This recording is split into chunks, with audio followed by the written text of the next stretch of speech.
something like extraordinary happenings. So this is available only in Tibetan right now, but I'm trying to slowly translate this into English, and then somebody could translate that in Hindi and also other languages also. And that will be very helpful for people to cultivate faith, deeper faith. Thank you, Geshe.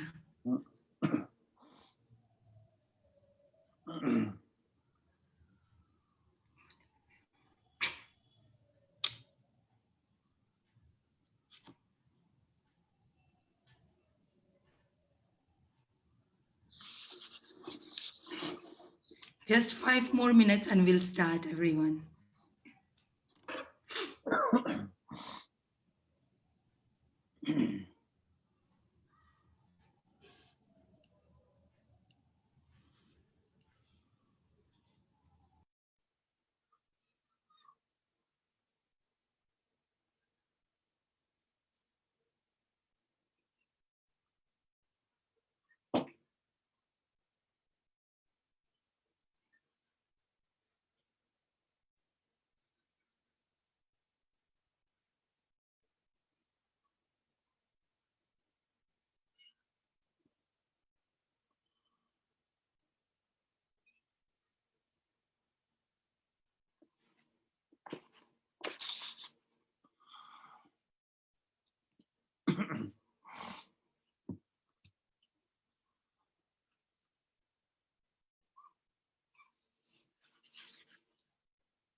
Geshe, kuchi rewash tu ender la idra kashi chigi ngali hitang shitanda.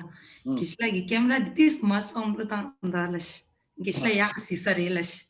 This now Geshe home pe out. Oh yeah. La so katinches.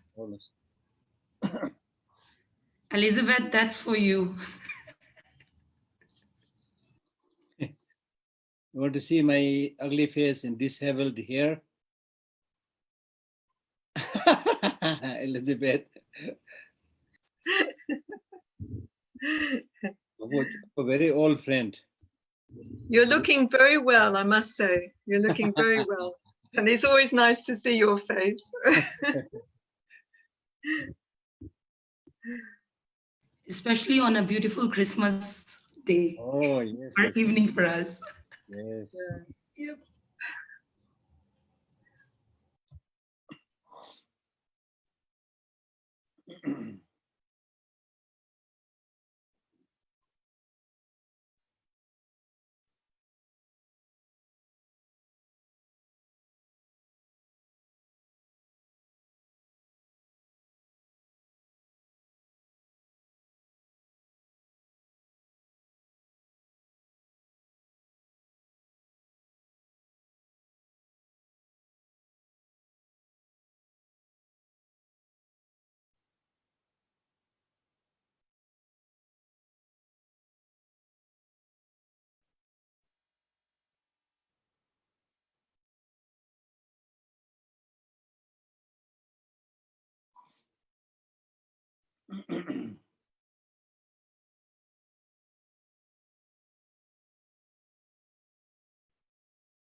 Okay,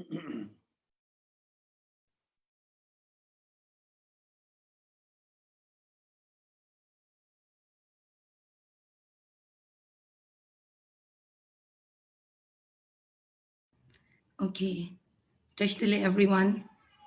I think we can start now. It's already 6. So welcome once again to this very fortunate gathering, and for the 14th time actually, right? So I hope we have more such gatherings. And welcome, Gishla. So it's it's very strange to look at myself, so I'm getting a little nervous. I'll just try to see you all and then welcome you all. Okay. So Tashdile once again, and very, very happy to see you once again on this lovely occasion of Christmas. It's Christmas evening for us, and some of you it may be Christmas morning, and I hope you're all warm and gathered together. So, and thank you so much, Geshe, for being here and blessing us with your presence and with your knowledge. We look forward to your teachings now, Geshe. Thank you. Welcome.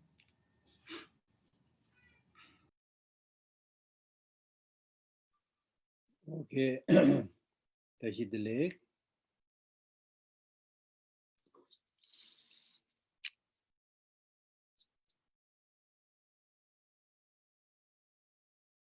As I have been repeatedly saying that we all want peace and happiness, and in fact, long-lasting peace and happiness.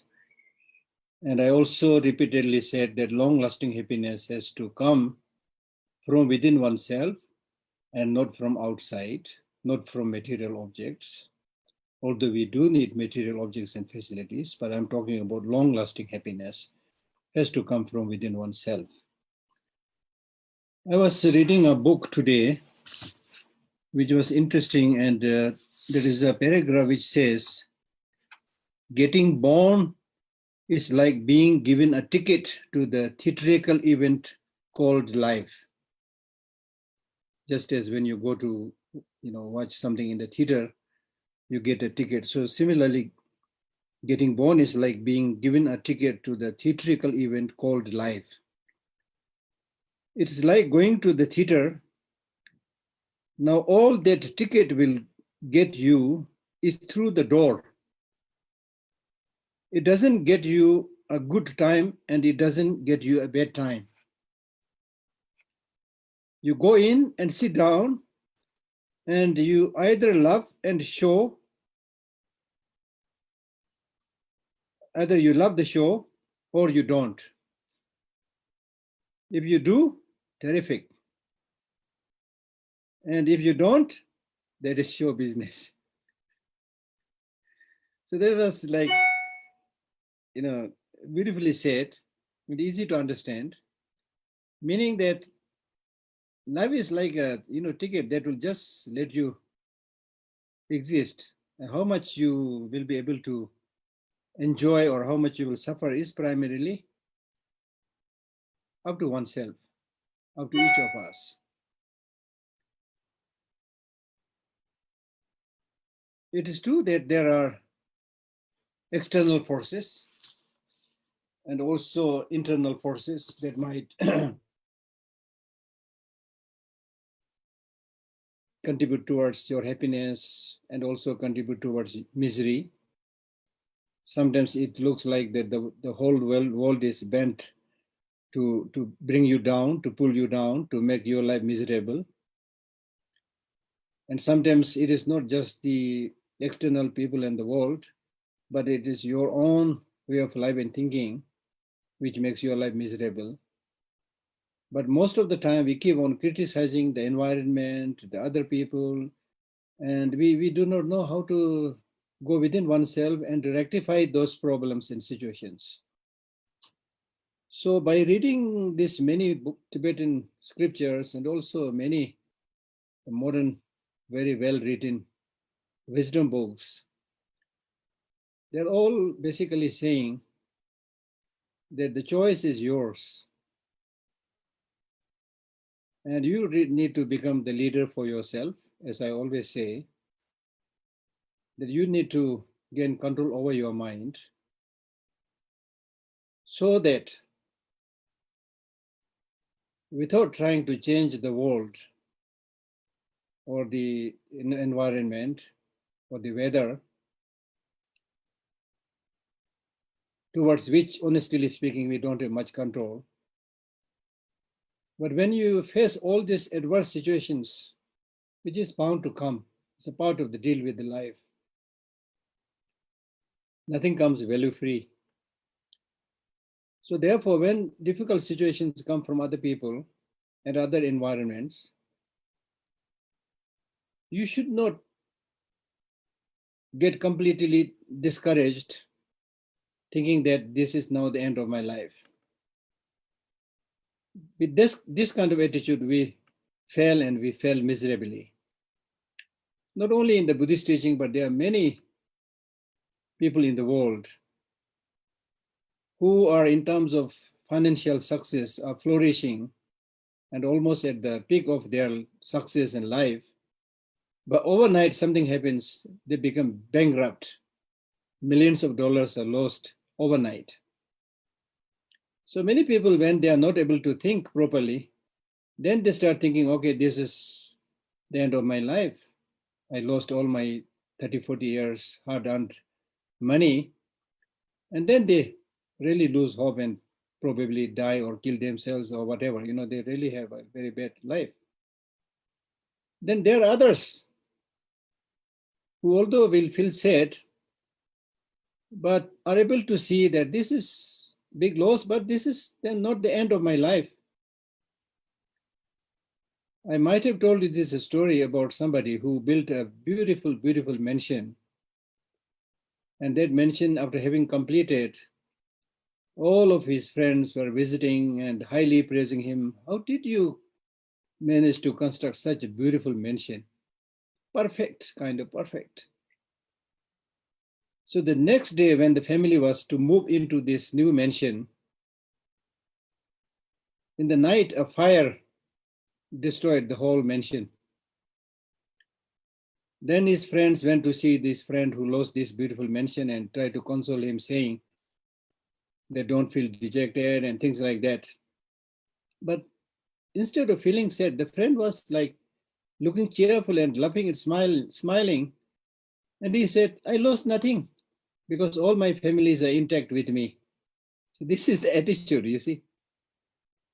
And especially not just family, when you go into the core values of human life.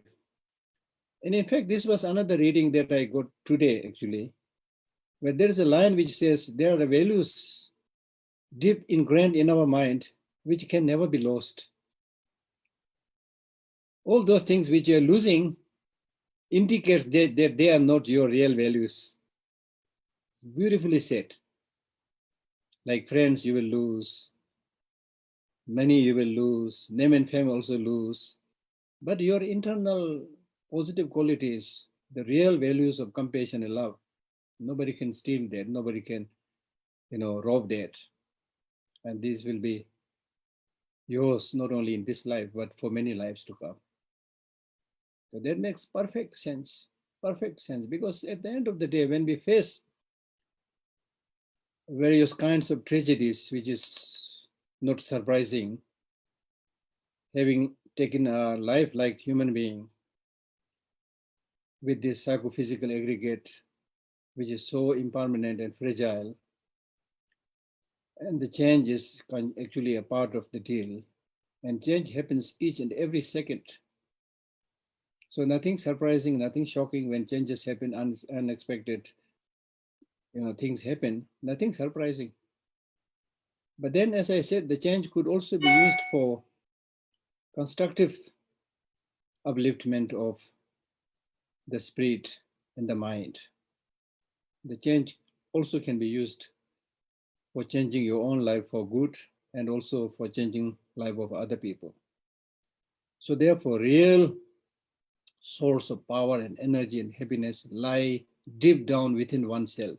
I think I mentioned earlier, just as the most powerful energy is packed inside the nucleus of an atom, such a tiny atom or particle, inside the nucleus of that atom, scientists discovered that nuclear energy, which is so powerful, it's just an extremely, extremely unthinkable packet of energy. So just as you have this extremely unthinkable, powerful packet of energy in the external particles and atoms, similarly, you have that extremely, extremely powerful packet of energy inside your mind, related to what we call as the clear light mind. So that we need to explore and find out and go closer and closer to that inner light. So that's why, as a reminder, which I've told you earlier also, is that for Buddhist practitioners, meditation and mindfulness is so important, because when we meditate and contemplate properly, we are really employing the mental consciousness. And when you use this mental consciousness, especially if you're able to use the most subtle consciousness, then the habit that is formed, which sometimes we call it living an imprint on the mind. When you leave that imprint on the mind, which means when you use this very subtle, powerful mind and get your positive activities habituated with that, it is that subtle killer light mind which goes from life to life, life to life, carrying with it those wonderful qualities and habits. So this is how you drive long-lasting benefit for this life and for many lives to come. Other than that, the superficial spiritual practices like verbal recitation or going around the temple and circumambulation, these are of course good. It's an inspiration, much better than nothing, but will not have much impact as far as the question of real transformation of the mind. The real transformation of the mind is possible when you're able to understand the subtle realities like shunyata, the unity of the whole universe, the sameness of the mind, and things like that. As I said earlier, there you see the harmony, not the division, which we ordinary mortals are so fond of talking about, right? So therefore, insight into various aspects of reality like impermanence, suffering, shunyata, interdependent origination, which Buddha started teaching right in the beginning, is so important, so crucial, extremely crucial. So today's text starts with this verse: wherever the source of peace is seen, there strive forever. Whichever you have begun, accomplish just that first. By doing so, all will be well accomplished, or else both will not be achieved.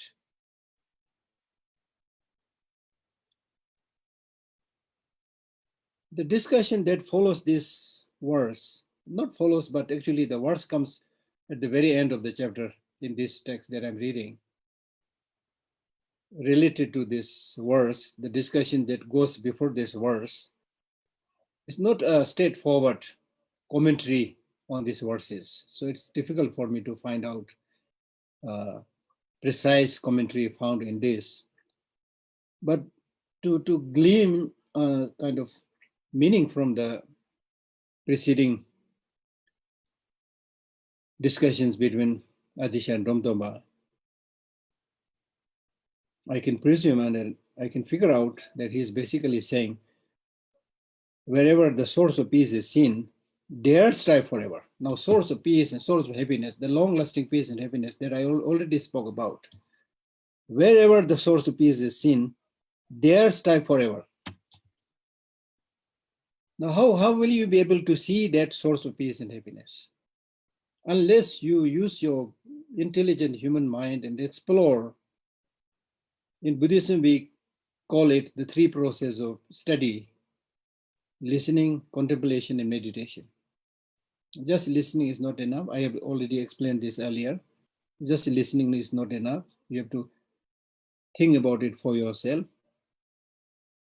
And then, having figured out the truth of that teaching or that experience, then you have to meditate, which means make it part of your life. Now, this is not something to be talked about, but something that should be made as part of our life. So through this process, when you see anything, as the source of peace, like for example, compassion.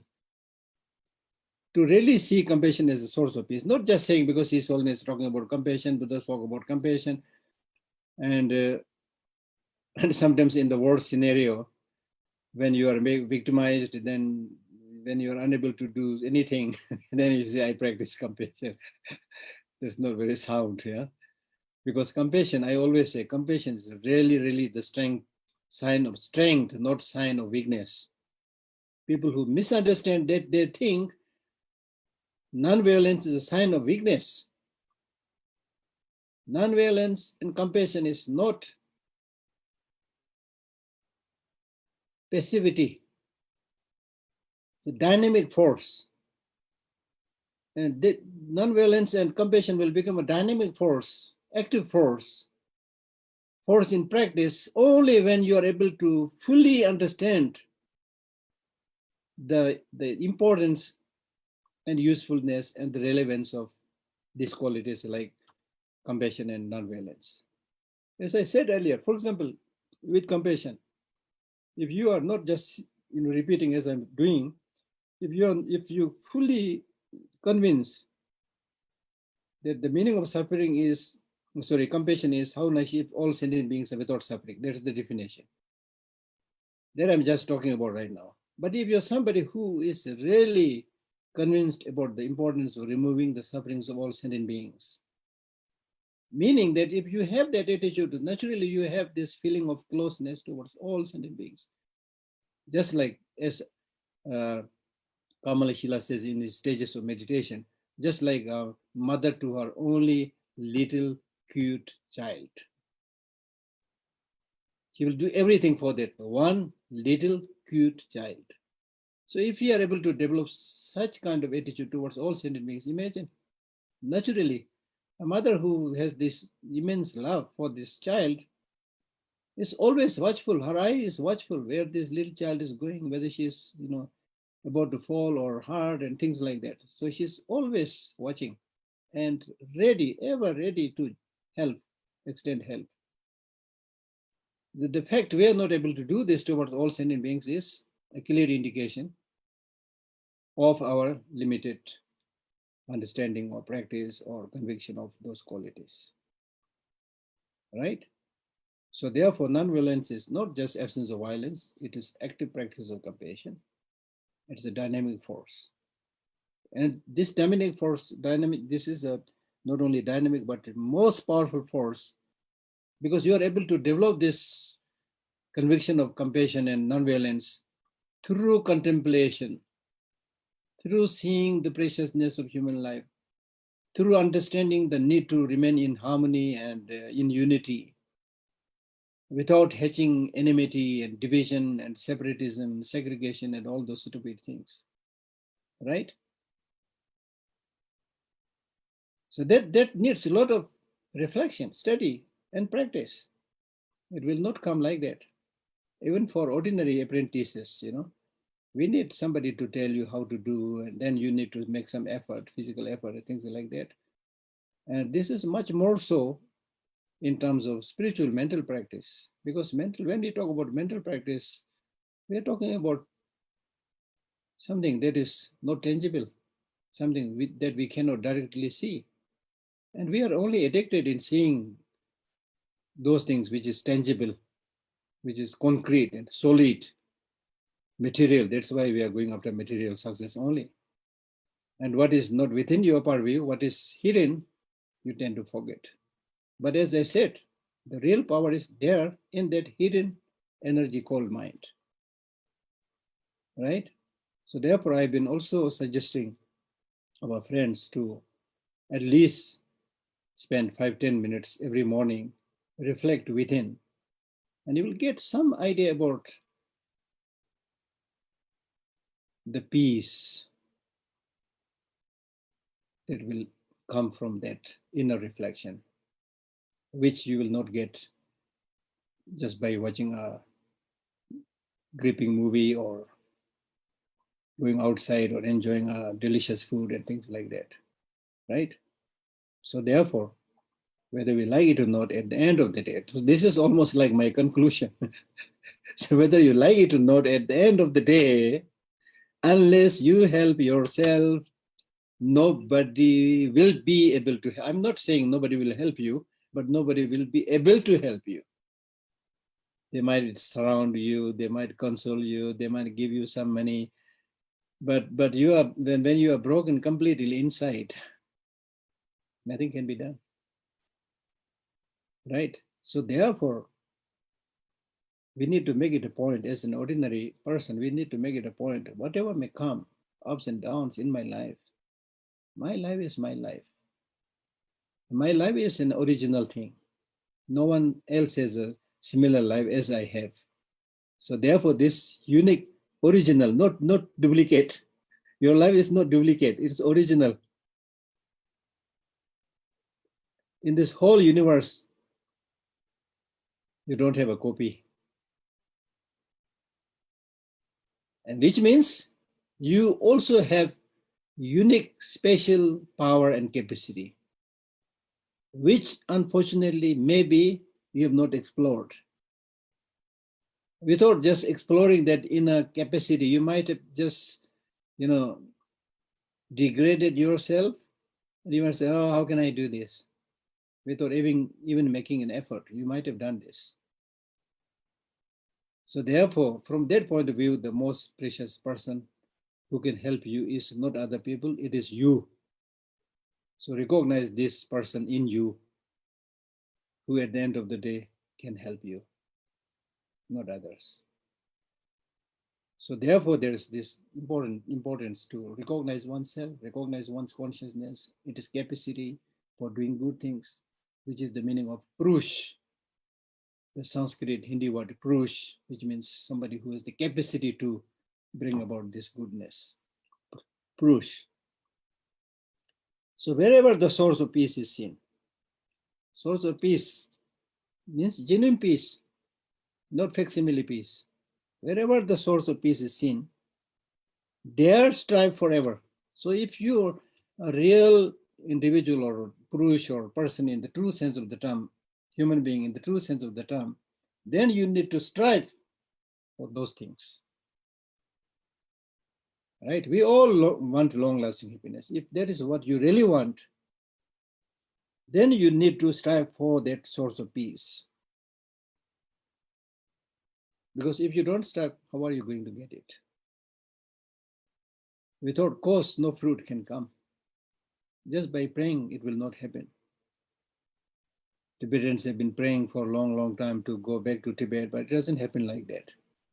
Unless you really, day in and day out, unless you make concrete programs, make effort, educate the younger generation, whatever, all those things, unless everybody works, it will not happen. It is not happening, not only in Tibetan case, but everywhere.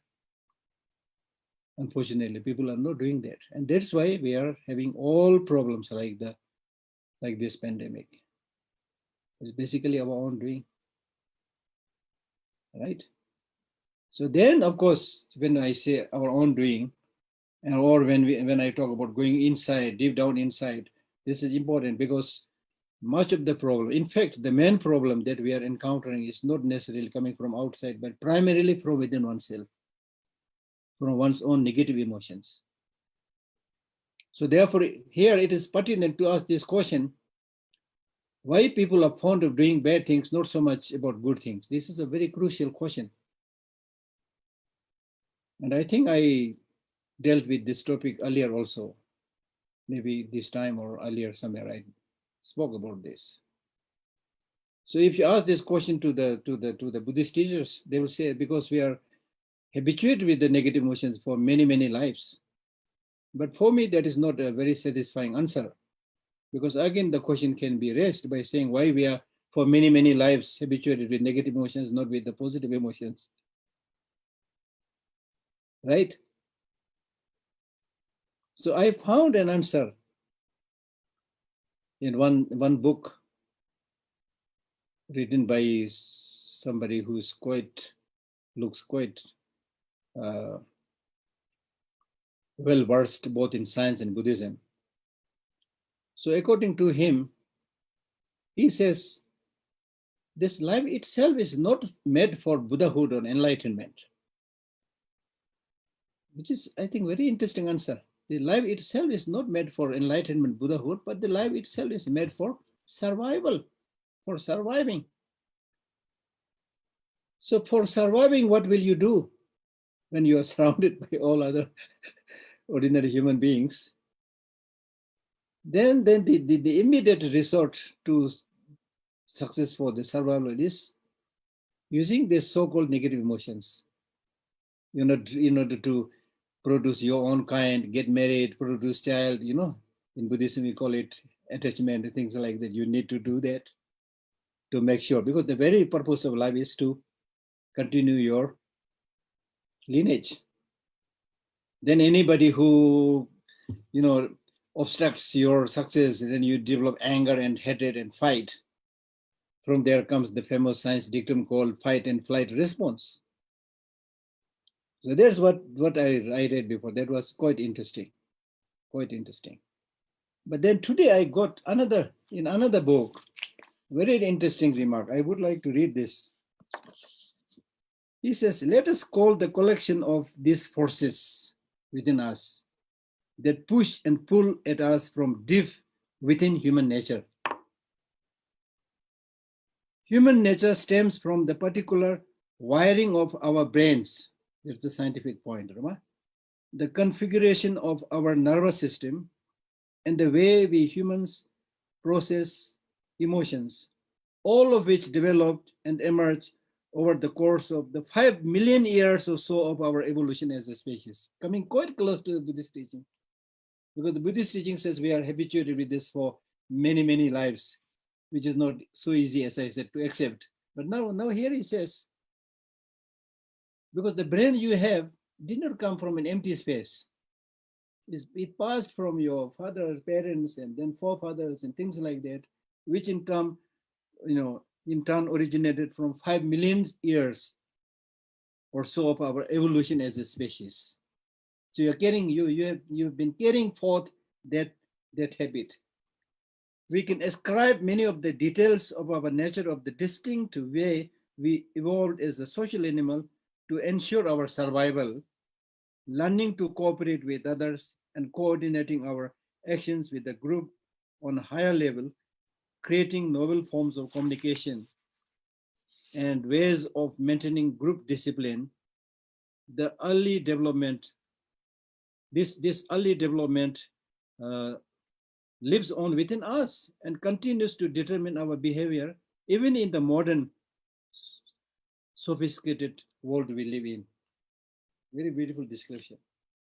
So you are, just as the Buddha's teaching says, that you have been carrying forth, both from the brain science point of view and also from the Buddhist psychological point of view, you are habituated with so many millions of years. And that is basically for survival.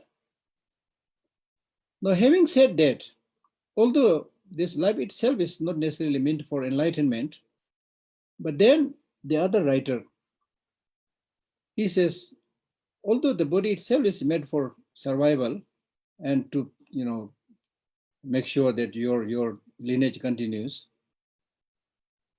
but this does not mean to say that you do not have the capacity to become completely enlightened. So here, when we talk about continuity of the lineage, the family lineage, we are talking on a very ordinary level. But then if you go into the depth of the mind, he says you also have the capacity to become Buddha if you choose probably a different line of thinking, different line of action, other than the ordinary way of life and thinking. Because when you resort to a path of practice that aspires to achieve nirvana and enlightenment, then you are actually living a way of life which is almost completely against the ordinary human way of life, right? The ordinary way of life is the more there is attachment, the more there is hatred, the more there is anger, then the life is colorful. Watch a movie. People watch so many movies because it's very colorful. their so-called colorfulness in the movie comes because there is attachment, sex and marriage. And then on the other hand, fighting and shooting, and that makes the movie colorful. And the movies are more or less depiction of our ordinary life.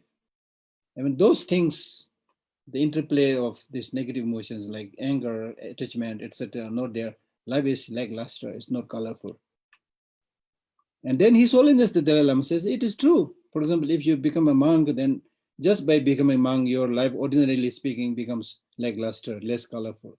But then he says, it may look less colorful, but it is stable. It's stable. The so-called colorful life, so many ups and downs. There's so much drama. So therefore, when we talk about finding the source of peace, we need to distance ourselves from many of these useless dramas that we play in our life and learn to live a balanced life. That is the point. Balanced life. Balanced life means in terms of your physical health also, when the 5 elements are balanced, that is called health. That's called well-being. So similarly, when your mind is balanced, when your mind is not running after 100,000 things that your senses perceive, when your mind is balanced, that's why when we talk about meditation and concentration, you are balancing your mind. Your mind is focusing on one object without getting distracted. This morning I was reading some stanzas from Aryadeva's 400 verses. There is a verse which clearly says, we are all mad. In the true sense of the term, we are all crazy and mad. And he defines this by saying, mad or being crazy means when your mind is topsy-turvy, when it's not balanced. And from that point of view, we are all crazy, we are all mad because our mind is not balanced. At one moment we are happy, next moment we are unhappy. During 1 hour we are happy, next hour we are unhappy. And then even within a short time, the mind is chasing so many objects, and so it's not balanced. So therefore, this whole process of Buddhist practice is to balance your mind and thereby balance the elements in your body and thereby gain both the physical and mental health. So there, only your practice can bring that about. You cannot be helped by other people. So therefore, wherever the source of peace is seen, there strive forever. And then when it comes to actual practice, this is actually, I have explained earlier, whichever you have begun, accomplish just that first. And I repeatedly said this based on my own observation. I should not say my practice because my practice is almost zero. So based on my own reading and observation, and I shared this with you a few times. For example, if you become good in one practice like compassion, then you just excel. Of course, not for name and fame, but just you will shine out. And that will also make you achieve many other spiritual practices very, very easily. And I told you earlier the teaching given by Nagarjuna to the king, where he gives this whole, teaching, which is published as a book. Then at the end, he says, you are a king, you are a very busy man, and all the teachings that I've given you, forget about your being able to practice it. Even a monk in the forest may not be able to practice it. But if you do just one practice, say giving or practice of generosity, and that king has the capacity to practice generosity, right? If you do that, you will shine out and have happiness and peace in this life and the future lives to come. And I've given examples by saying that if you're thirsty, you need to drink water, but not necessarily the whole ocean, right? So therefore, It's not just, becoming jack of all trade, master of none, but,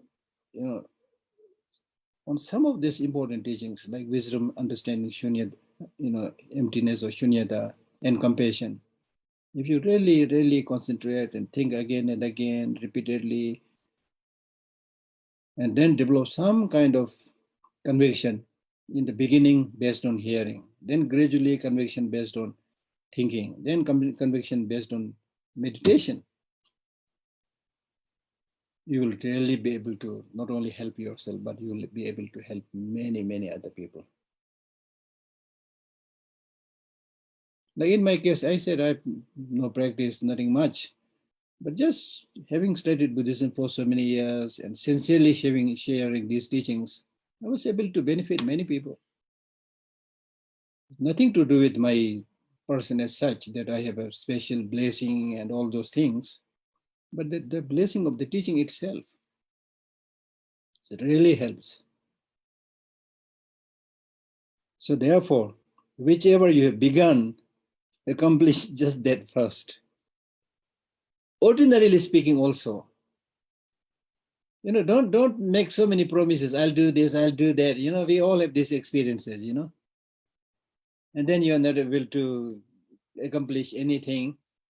And then these days, the so-called deadline comes. And before you're able to meet the deadline, you will be a dead person. And I have learned that, not just Buddhist teaching, but based on my own work, I really learned that. So these days I make very, very less promise. And I try to do few things which is really useful.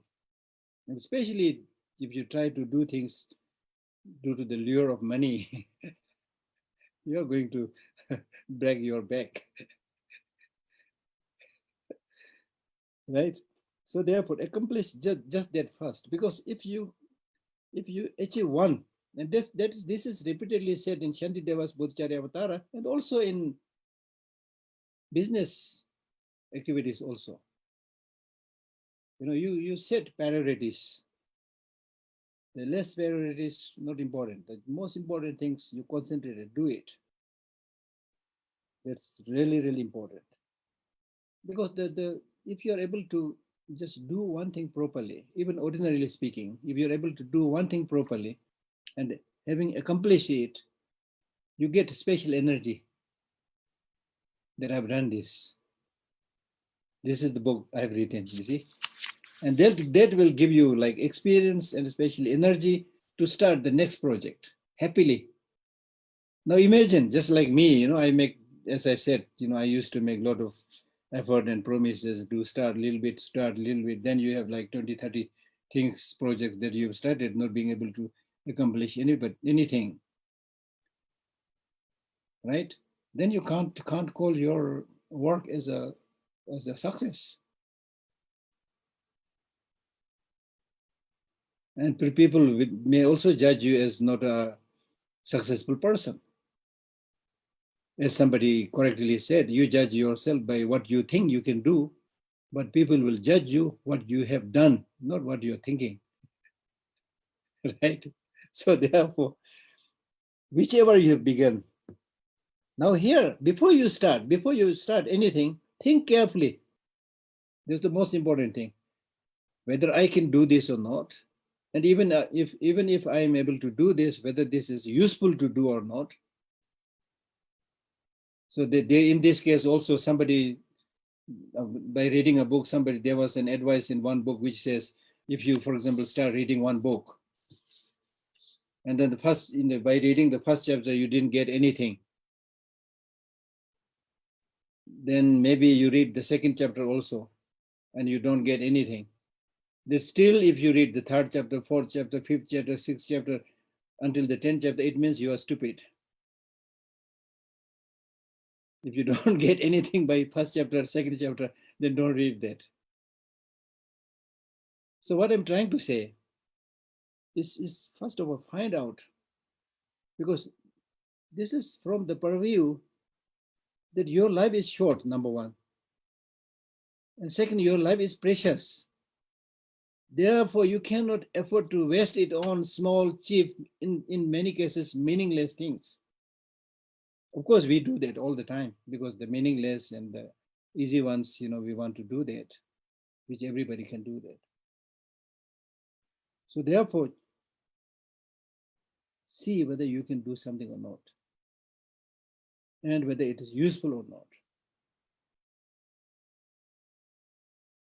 Right? And then through that kind of analysis, if you are accomplish something meaningful, it will benefit many, many people, not just yourself. Even if you just publish or translate one nice article, say on compassion, or say on how to deal with this pandemic, how to get rid of fear and things like that, based on your personal experience, it is going to help many people. Right? So that's why normally I'm not very keen about these fictional books. Anyway, so whichever you begun, accomplish just that first. By doing so, all will be well accomplished. This is what I was saying. Or else, both will not be achieved. Both will probably means you will not be able to achieve anything in this life and in the future life also. Or for oneself and for others. So therefore, in this text, through the discussion between Atisha and Domtamba, first they again pay homage to the three Kadamba deities. And then Domtamba praises all the great qualities of Atisha. And the Atisha also in turn praises the great qualities of Domtamba. And the qualities they mentioned are really the superhuman qualities, superhuman achievements of these great teachers. And then, to make a long story short, Domtamba seems to be a very, very practical practitioner, practical teacher, whose concern is always how to make all these teachings very simple and understandable to all the followers. So therefore, he's almost like saying, I'm really concerned about how how we can preserve this tradition, the father and spiritual son tradition. That's the tradition from Atisha and then Domtamba and so forth. So he was really like saying, in simple terms in language, he was saying, how can we preserve this inheritance intact, the spiritual inheritance intact? There's the kind of precise word he's using.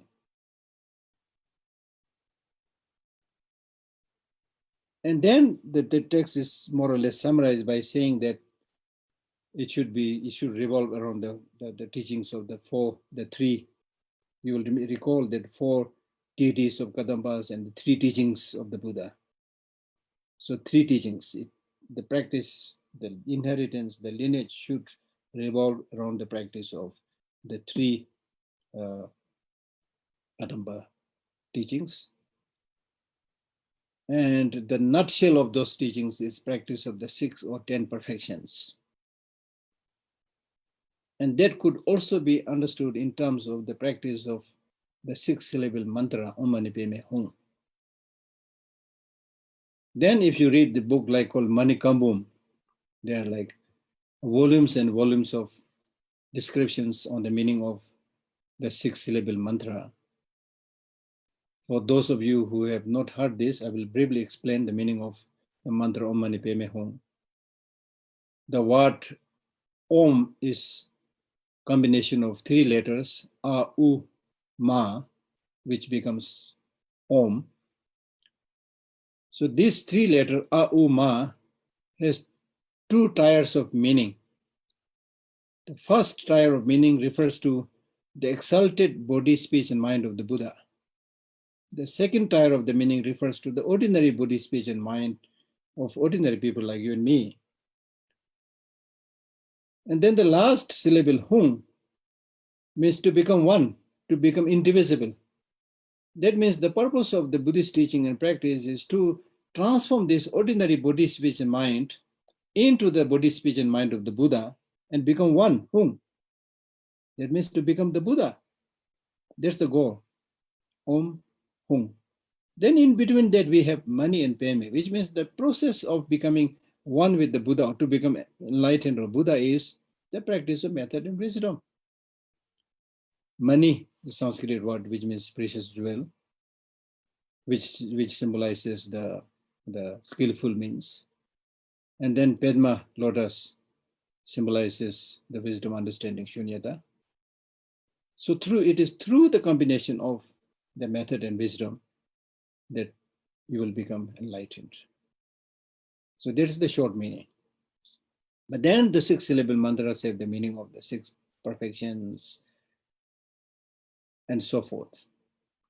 And then in an extended version, the 6-syllable, if we are able to practice this properly, then the process of transferring into the next life, transference of consciousness, can also be done through the practice of the 6-syllable mantra.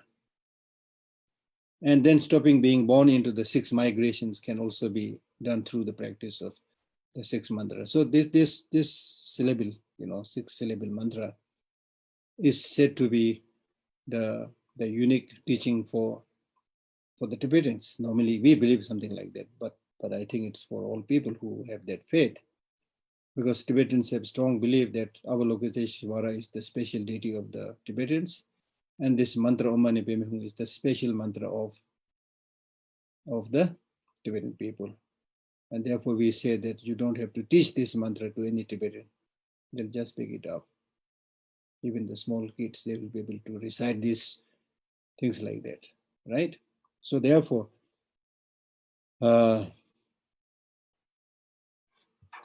this is more or less the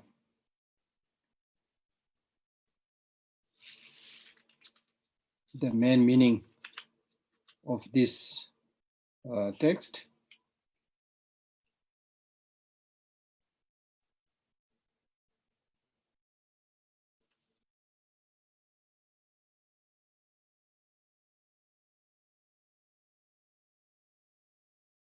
So I think more or less that is the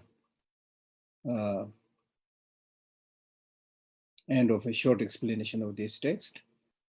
And so the advice that we should get is that those of us who claim to be a Buddhist in general, and especially believers in the teaching of Atisha, we also have some responsibility of keeping this inheritance intact.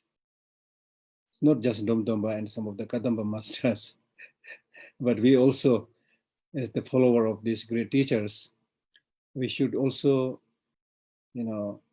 accept with happiness that we are also part of this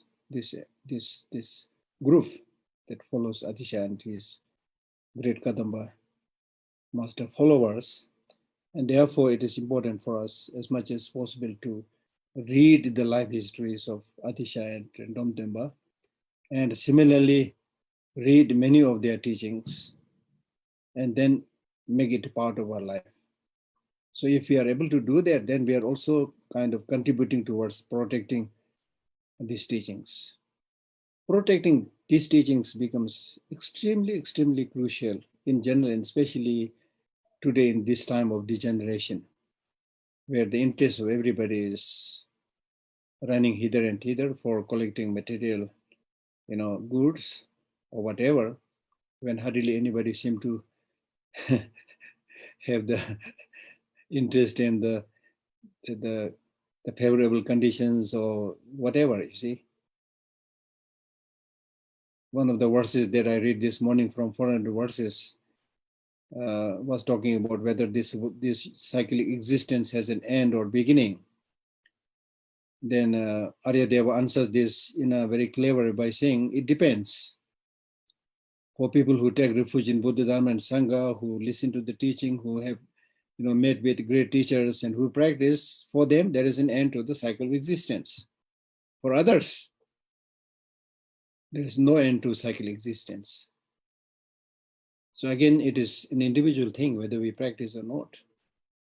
Some of the important conditions are there. The fact that we have, number one, normally, ordinarily speaking, we say we have obtained this precious human life.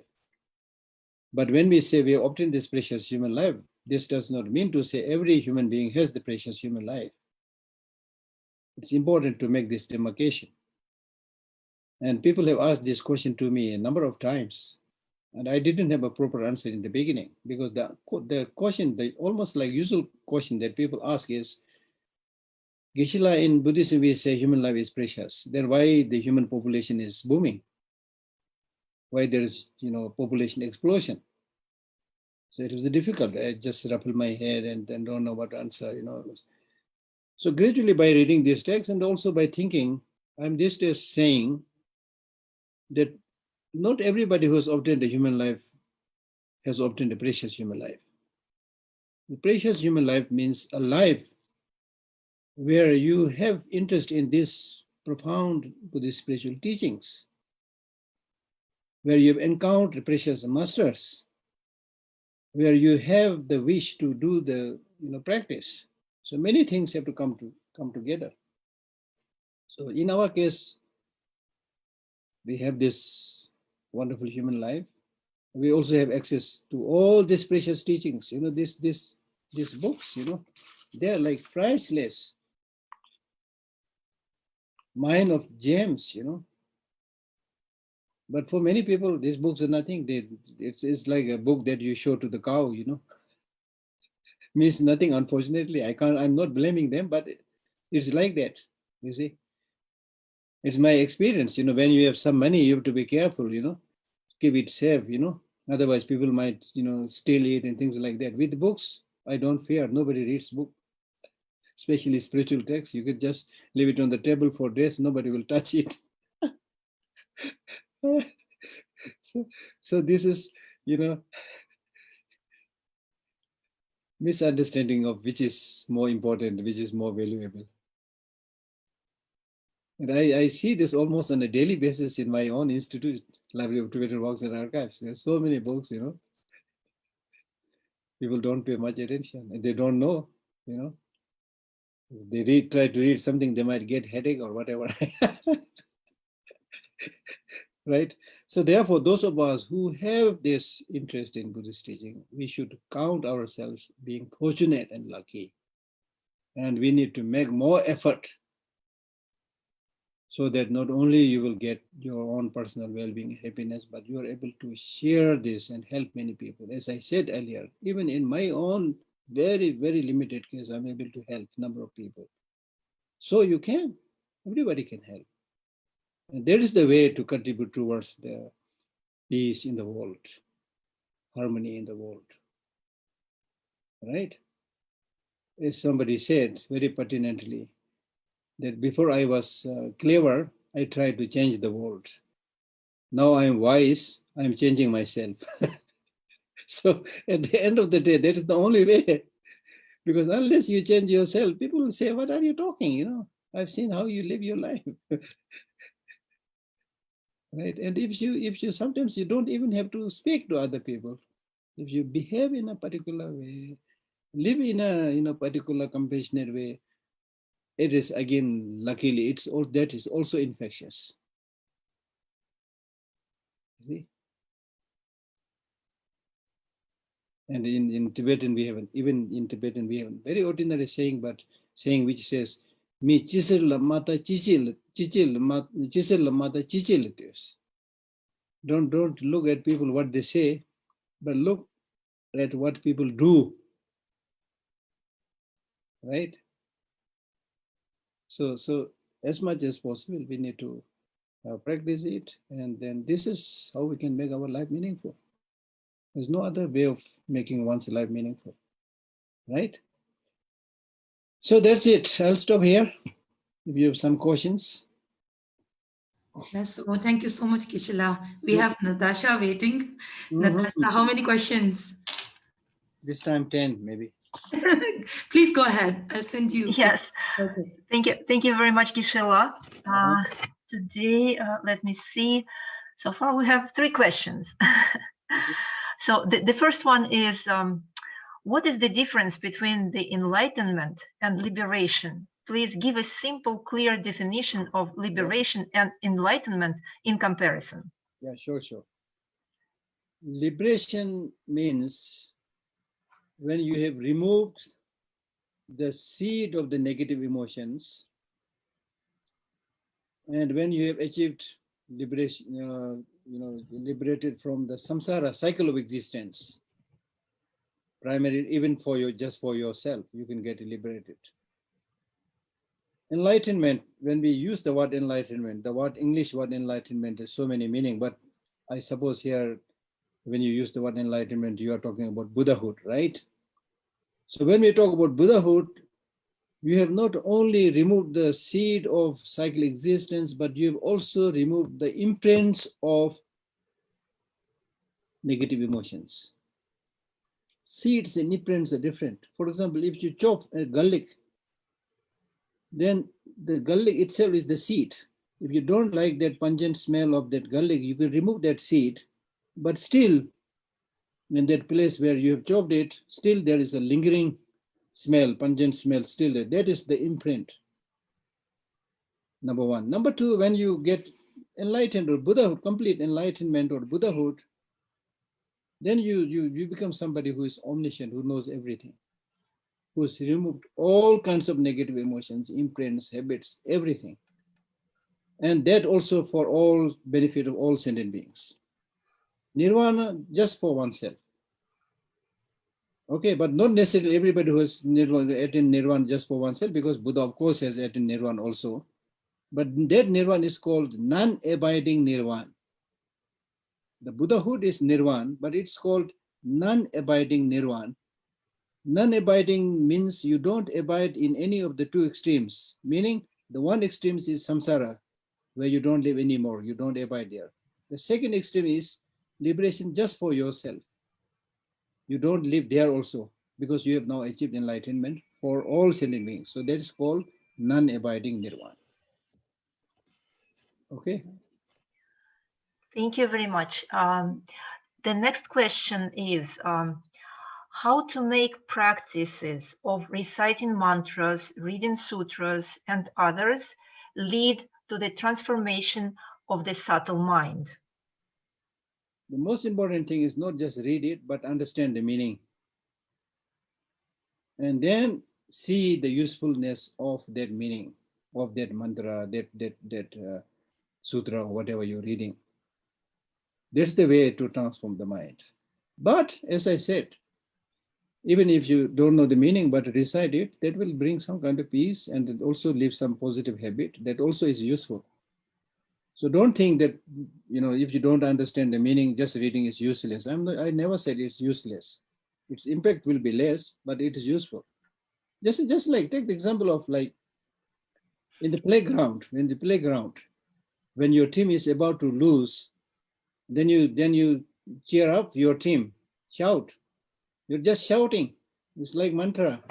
And that helps inspire the players, probably win the goal, you see. So communication, talking, positive or negative has its impact also. Geshe, I understand that the person asking here was especially talking about the subtle mind, transforming the subtle mind. The subtle mind, the most important thing is to understand the meaning.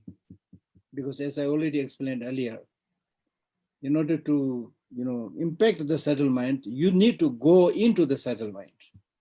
When you practice, as I said, through meditation, not just through sense consciousness. For example, when you are just reciting the mantra, it's your tongue consciousness, right?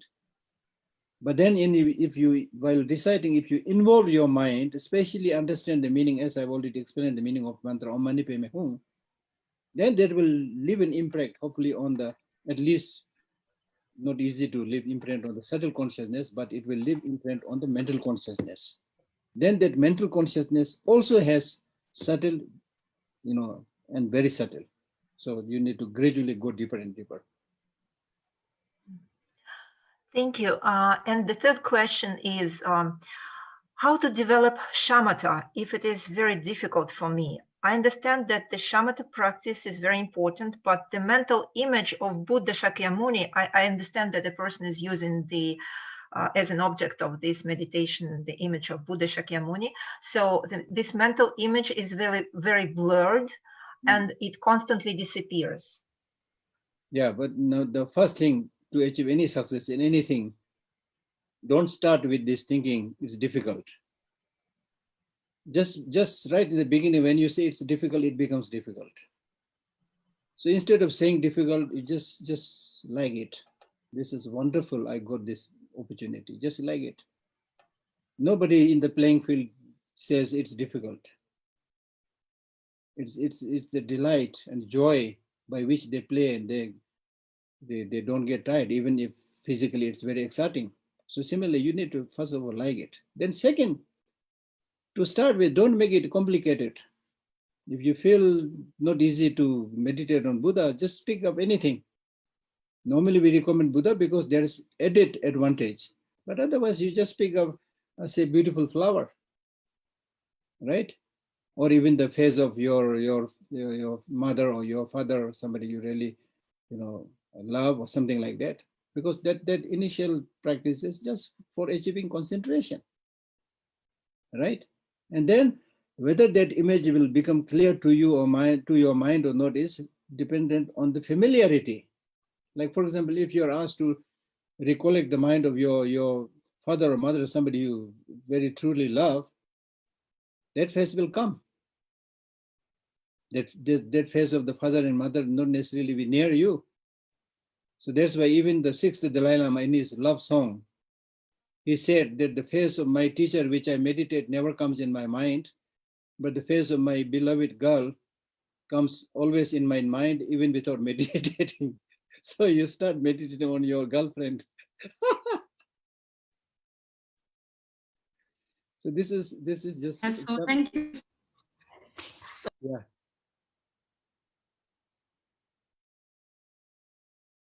Gishla, please continue. So sorry for the interruption. Yeah, I've done. My connection actually. I'm done. Okay, thank you, Gishla. Thank you, Natasha. And please thank your friends, our friends in Russia for us, please, for these very important questions. Now, next we have Jackie. Jackie, please go ahead and ask your question. Hello, thank you for your teaching today. I had a question from last week. You spoke a lot about thinking about emptiness in terms of phenomena, such as looking at it like a dream or illusion. Do you suggest ways that we can think about that's for phenomena, and then how would we think about it in terms of the self? Same. How do you think of yourself as like an illusion? Where is the self? Just like any other phenomena, when we say this is like illusion, it doesn't mean it is not there. Yeah.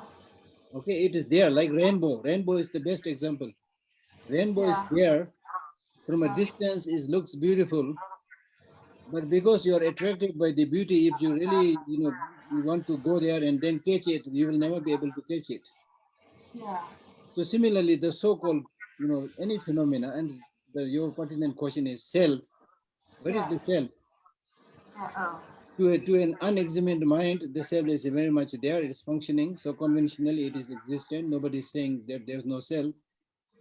But without being satisfied by this conventional existence, if you explore from the top of your head to the sole of your feet and try to come out so that you are able to pinpoint and say, hey, this is the self, this is the I got it. You'll never be able to do it. Yeah. So there's the meaning of illusion. Illusion means things don't exist as you think. To your unexamined mind, you thought there is a concrete, person. But when you really explore, it's not there. I had another quick question.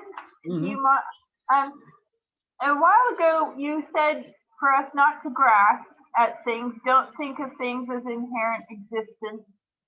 So if you're doing that, if you're if you could sit for 5 minutes and not grasp at anything, what are you actually doing? You're not meditating on emptiness, right? You're just, is the not grasping a side effect of thinking about emptiness? I'm just not too sure what not grasping is.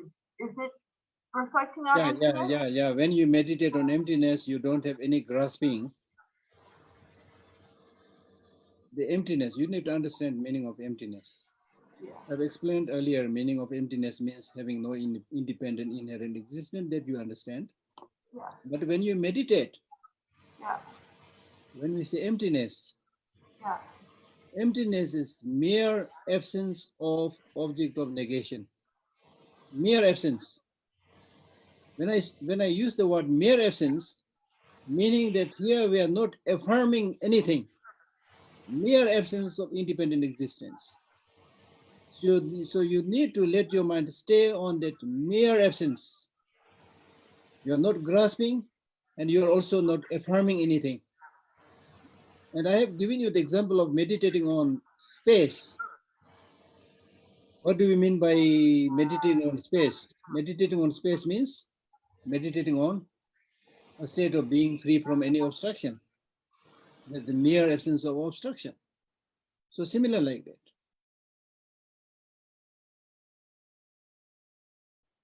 Okay. And the benefit of that is then, of course, the grasping, which is the root cause of samsara, grasping, ignorance, and then its products, negative emotions, all will cease.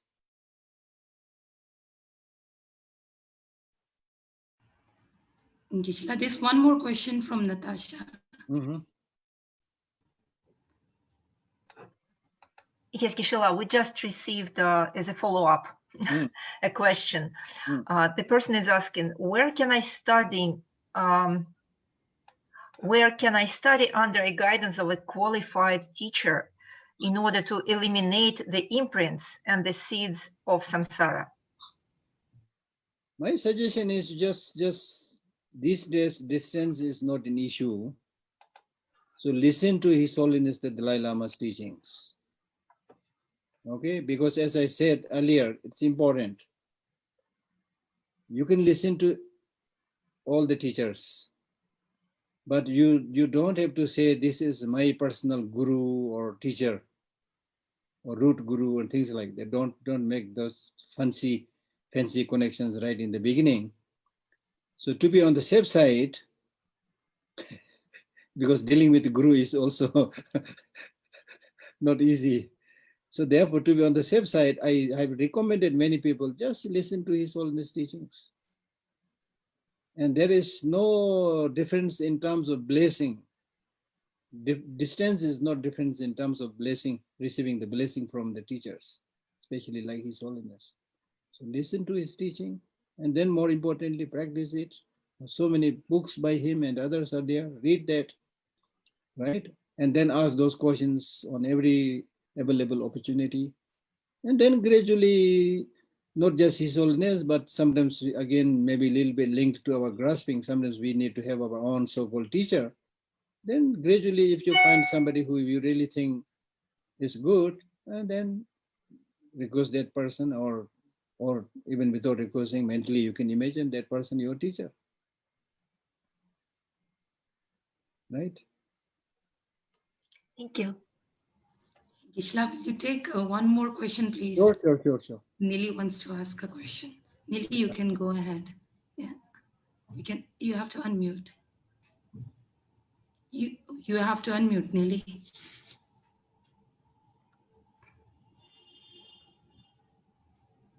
Okay. Hello. Hi.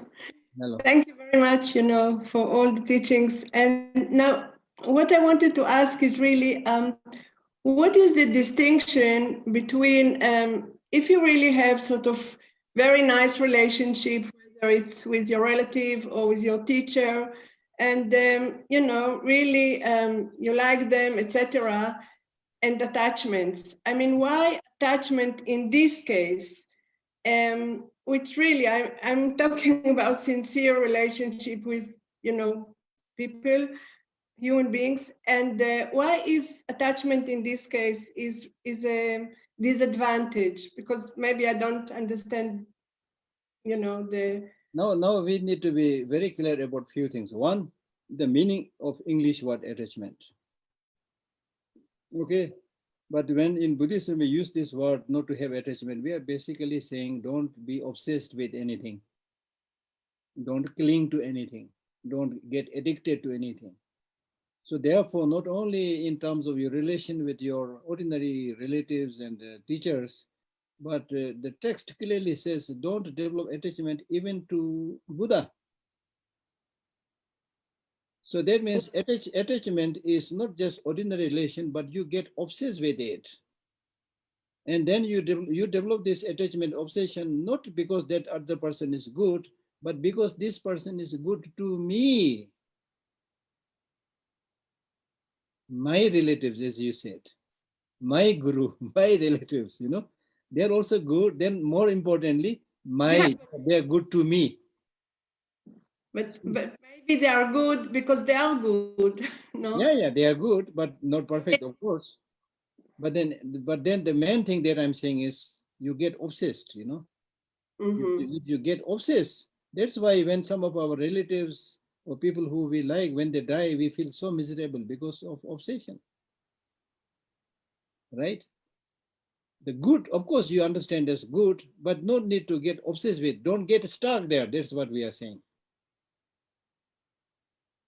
Yes. Well, it's somehow, you know, the nature of the human being. I mean, I don't know. So now what we need to understand is it's more or less nature of human being,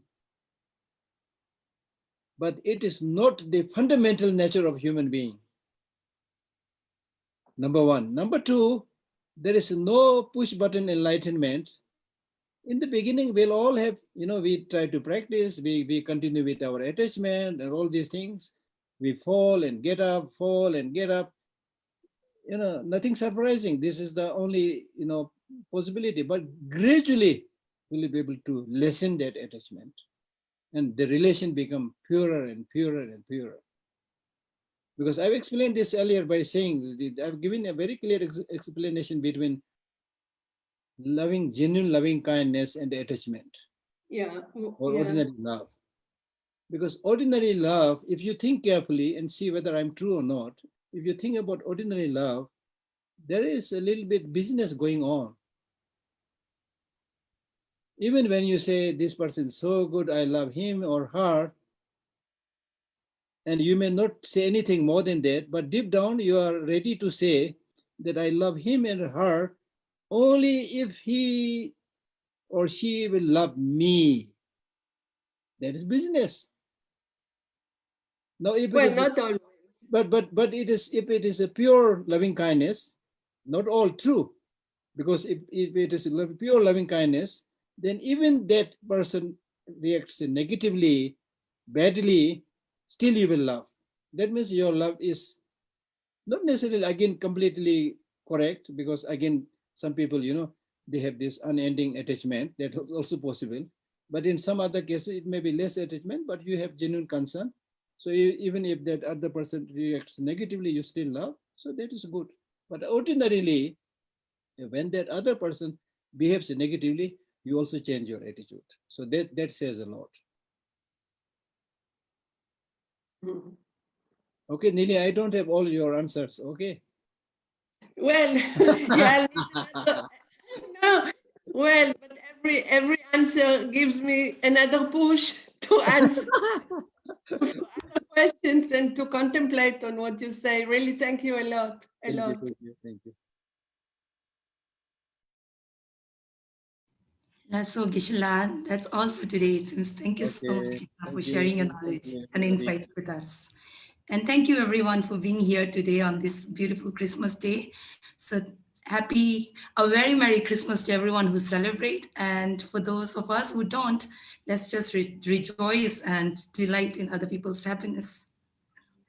So that's it. See you next time. Thank you so much. Keep practicing.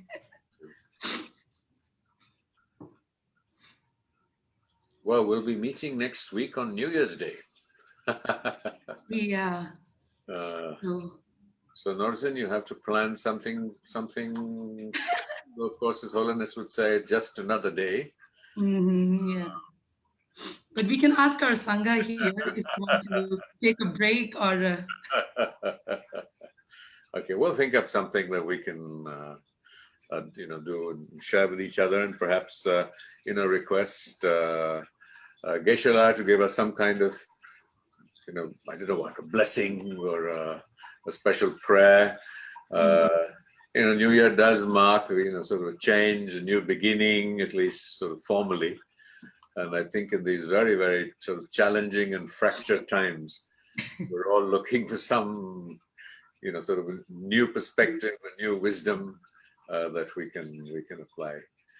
Well, thank you very much all for being here, and for Norzenla for being such a wonderful coordinator, host. And in case you haven't, you don't know that the back end for our evenings are handled by Sering Namgyal, who's on our screen. And today you can't see, he has a wonderful sort of little, I envy the hair on his head. And